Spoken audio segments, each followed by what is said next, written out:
Hello, how's everybody doing? Thank you guys for watching. I just been doing a little bit of research. This is just some tips for you guys. I've seen something, I ran across some stuff when I was paying my credit card bill, and I was just looking at some different interest rates or promotions. That's another thing I want to share with you guys. When you're paying your credit card bills or any type of bills, start really like paying attention to like the promotions that they give out in the newsletters.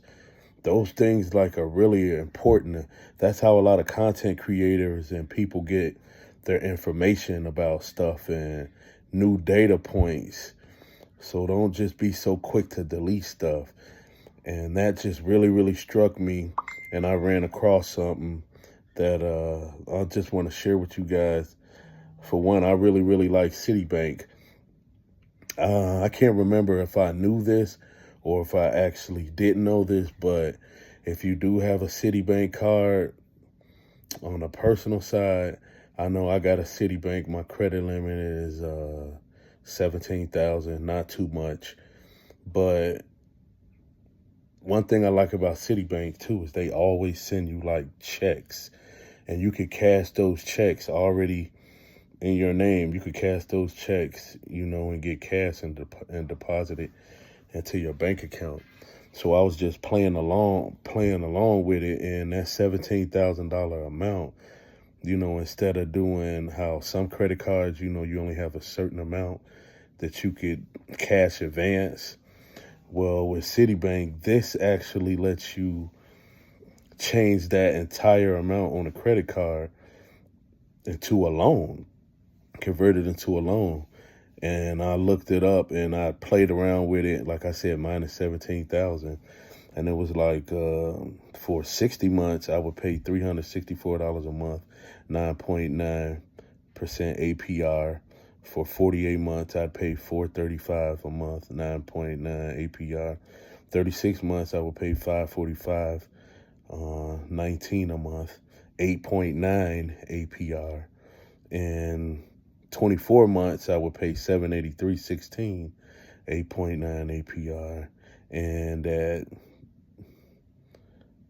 12 months, I would pay $1,498.99, 8.99% APR. So to me, that's like that's a loan. So that's a great tool to free up some money. If you need some extra money, if you want to use it for whatever reason, but remember, we're using our money to create assets and to get funding. But I just thought that was really cool. I just stumbled across that. I just end up logging in, even though it has a zero balance, and just checking out all the products that they offer. So I want to tell you guys, every so often, log in and check out the bank's products and what they have to offer, and do some research. Just like click on it and read, because you never know what you'll find. And I think that was like pretty awesome and pretty cool. And I'm sure there's plenty of other banks that do that, because I know I get a lot of emails from banks, statements, or they'll say, check this out, or you have a message. So start looking at and reading those messages and going on those banks. And this is something else I want to share with you too. If you wanted to pay down credit card, getting out of debt, or utilization hell, or just being responsible. Now, I ran across this on the Citibank website. They ended up sending me a email, and I like this as well. And it says, check or create your budget. Just some challenges to plan and pay down credit card debt. And it says, check or create your budget. It says, do you use the 50-30-20 rule? I didn't know what that was. So like I said, I clicked on it, went on it. Spend 50% of your income on necessities, 30% on things you want, and 20% on saving for the future. But I would say that 20%, spend that on investing. 50% of your income on necessities. Yeah, that's stuff that we absolutely need. 30% on stuff you want. you got to pay yourself. But sometimes the stuff we want, we could go without. So we could use that for more investing or stuff we want. And then it says also understanding the type of debt. There is good debt and there is bad debt. Do you know what's in each category? So I clicked on that and it was like, good debt is something that you can possibly get a return on, like an investment pretty much. So that's what good debt is, something you spend money on that you think or it's a probably good chance that you're going to get something in return for that money that you spent it on. Then it said bad debt is something that doesn't get value, doesn't obtain value, so there's no value in it. So maybe, I ain't gonna say Jordans because sometimes you have people that collect them things, but just spending frivolous money on shoes or stuff you don't need. So you just got to limit those and learn the difference between what's a good debt and a bad debt. And then it says set up a non-essential spending plan. I like that. Create achievable goals and track your progress. And they have the tracker for you as well, but you could do this yourself.